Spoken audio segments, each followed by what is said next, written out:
تاشقند میں اقتصادی تعاون تنظیم کا 16واں اجلاس، نگراں وزیر اعظم انوار الحق کاکڑ کی ازبک صدر اور ECO کے سیکرٹری جنرل سے ملاقاتیں۔ نگراں وزیر اعظم انوار الحق کاکڑ اور ازبک صدر مرزیوف کے درمیان ملاقات میں تجارتی، اقتصادی، سلامتی اور دفاع سمیت مختلف شعبوں میں دو طرفہ تعاون کو مزید گہرا کرنے پر اتفاق کیا گیا۔ دونوں رہنماؤں نے اسٹریٹجک پارٹنرشپ کے معاہدے کو جلد از جلد حتمی شکل دینے، ازبکستان، افغانستان، پاکستان ریلوے منصوبوں کی جلد تکمیل کے عزم کا بھی اعادہ کیا۔ وزیر اعظم انوار الحق کاکڑ کا کہنا تھا کہ اقتصادی تعاون تنظیم تجارتی معاہدے سے دو طرفہ تجارت اور ٹرانزٹ ٹریڈ کو فروغ ملے گا۔ ملاقات میں غزہ میں جاری انسانی صورتحال، علاقائی اور عالمی پیش رفت پر بھی تبادلہ خیال کیا گیا۔ نگراں وزیر اعظم انوار الحق کاکڑ اور سیکرٹری جنرل ECO خسرو نوزیری نے تجارت اور اقتصادی تعاون کے شعبوں میں تنظیم کی حالیہ پیش رفت کا جائزہ لیا۔ ملاقات میں بھارتی جموں کشمیر اور مشرق وسطی کے صورتحال بھی زیر بحث آئے۔ سیکرٹری جنرل نے ECO کے لیے پاکستان کی بھرپور حمایت پر وزیر اعظم کا شکریہ ادا کیا۔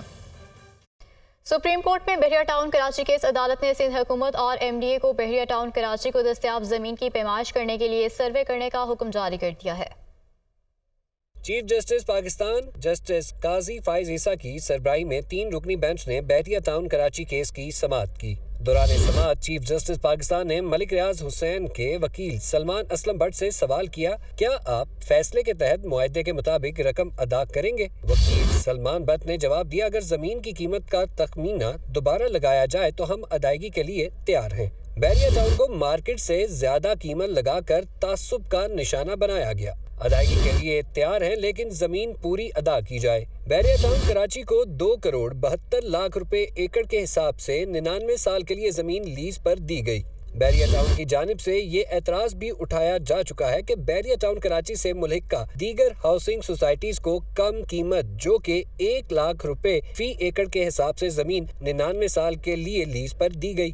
6 نومبر کو ملیح ڈیولپمنٹ اتھارٹی کی جانب سے عدالت میں جمع کرائی گئی متفرق درخواست میں یہ تسلیم کیا گیا تھا کہ منصوبے کی منظوری 16,896 ایکڑ کی دی گئی تھی، تاہم صرف 12,000 ایکڑ اراضی بحریہ ٹاؤن کراچی کی ڈیولپمنٹ کے لیے قابل استعمال ہے۔ باقی اراضی یوٹیلیٹیز، گھوٹوں، راستوں، رائٹ آف دی وے، بڑی سڑکوں اور نالوں وغیرہ کے لیے مختص ہے۔ دوران سماعت بحریہ ٹاؤن کراچی کے وکیل نے مختلف عدالتی فیصلوں کے حوالے دیتے ہوئے کہا کہ سپریم کورٹ اپنے اصل دائرہ اختیار کے تحت ہی فیصلے پر عمل درآمد کرا سکتی ہے۔ سپریم کورٹ کا فیصلہ نہیں بلکہ ملک کا قانون بالاتر ہوگا۔ عدالت نے کیس کی سماعت 23 نومبر تک ملتوی کر دی۔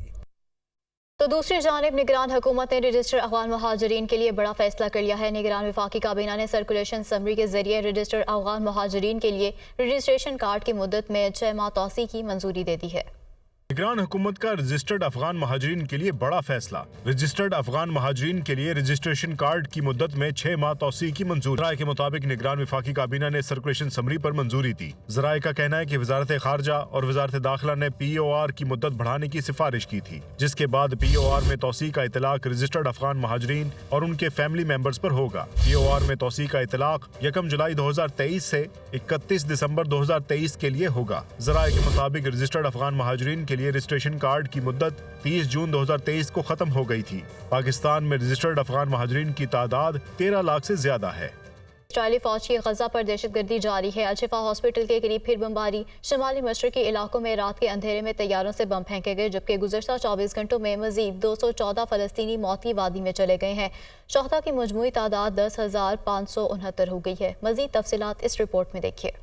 غزہ میں اسرائیلی جارحیت 33ویں روز بھی جاری۔ صہیونی فورسز نے غزہ پر موت کی چادر پھیلا دی۔ اسرائیلی فوج غزہ کے رہائشی علاقوں، ہسپتالوں، پناہ گزین کیمپوں کو برباد کرنے کے مشن پر سرگرم۔ غزہ میں گزشتہ 24 گھنٹوں کے دوران مزید 214 فلسطینی شہید۔ اسرائیلی فوج کی رات کے اندھیرے میں خان یونس الشاستی مہاجر کیمپ پر وحشیانہ بمباری۔ اسرائیلی فوج نے شجاعیہ کے علاقے النصر میں رہائشی عمارتوں کو نقصان پہنچایا۔ الشفا ہاسپٹل کے قریب بھی بمباری۔ اقوام متحدہ کے مطابق غزہ میں صحت، نکاسیاب، صاف پانی پانی اور خوراک تک رسائی جیسی بنیادی سہولیات دستیاب نہیں اور مکمل نظام منہدم ہونے کے قریب ہے۔ دوسری جانب international committee of the red cross کے مطابق اسرائیل نے غزہ میں اس کے 5 امدادی ٹرکوں اور 2 گاڑیوں کو نشانہ بنایا جس میں زندگی بچانے والی ادویات بھی شامل تھیں، جبکہ اسرائیلی حملے میں 2 گاڑیوں کو شدید نقصان پہنچا۔ صہیونی فورسز کی وحشیانہ کارروائی 51% ہسپتال، 258 اسکول اور تعلیمی مراکز تباہ۔ اسرائیلی فوج نے 167 عبادت گاہوں، 35,000 سے زائد رہائشی عمارتوں اور 57 ایمبولینسز کو تباہ کیا۔ ڈیفنس فار چلڈرن انٹرنیشنل فلسطین نامی NGO نے بتایا کہ 1967 سے 7 اکتوبر 2023 سے قبل مغربی کنارے اور غزہ میں اسرائیل کے ہاتھوں جتنے بچے شہید ہوئے، اس سے 2 گنا زیادہ بچے 1 ماہ کے دوران شہید ہو چکے ہیں۔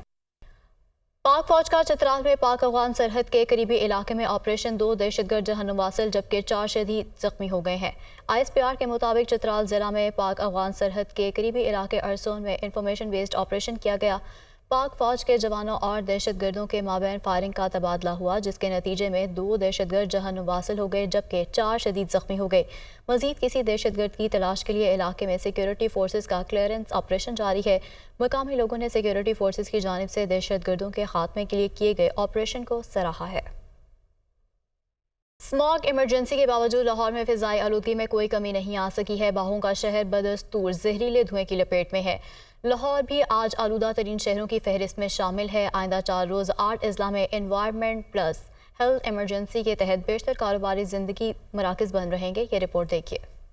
سموگ کا روگ لاہور کا پیچھا چھوڑنے کو تیار نہیں۔ دن ہو یا رات زہریلے دھوئیں کی چادر شہر کو اپنے لپیٹ میں لیے ہوئے ہے۔ آنکھوں میں جلن اور سانس لینے میں دشواری کی شکایات عام ہیں۔ نگران پنجاب حکومت نے سموگ میں کمی لانے کے لیے 4 روزہ انوائرمنٹ پلس ہیلتھ ایمرجنسی نافذ کرنے کا اعلان کر رکھا ہے۔ لاہور، گجرانوالہ، قصور، ننکانہ صاحب، سیالکوٹ، شیخو پورہ، نارووال اور حافظ آباد میں دفعہ 144 نافذ کر دی گئی ہے جس کے تحت فصلوں کی باقیات، کوڑا، ٹائر، پولیتھین بیگ اور چمڑا جلانے پر پابندی عائد ہے۔ نگران وزیر اعلیٰ پنجاب محسن نقوی کہتے ہیں سموگ کے حوالے سے اگلے 4 دن اہم ہیں۔ متاثرہ علاقوں میں دفعہ 144 نافذ ہے۔ ان دنوں میں سختی کریں گے۔ شہریوں سے درخواست ہے کہ اگلے 3 دن گھروں میں رہیں۔ جتنی ٹریفک کنٹرول ہوگی اتنا ہی ماحول بہتر ہوگا۔ سموگ میں یہ جو اگلے 3 دن ہیں یہ 4 دن وہ امپورٹنٹ ہیں۔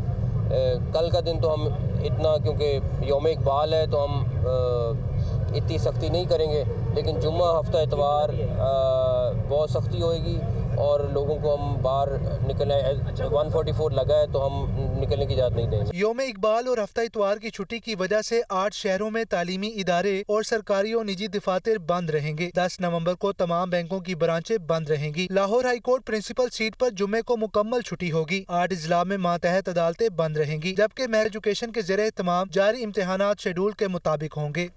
مارکیٹ آئے روز بلندی کے نئے ریکارڈ بناتے ہوئے 54,000 کا لیول بھی عبور کر گئی ہے۔ یہ رپورٹ دیکھیے۔ حکومت اور IMF کے درمیان جاری مذاکرات سے اچھی امیدیں، کمپنیوں کے بہتر نتائج اور سرمایہ کاروں کو زبردست منافع کی تقسیم نے اسٹاک مارکیٹ نے انویسٹرز کو اپنی طرف راغب کر رکھا ہے۔ یہی وجہ ہے کہ شیئرز کی پرکشش قیمتیں دیکھ کر سرمایہ کاروں کا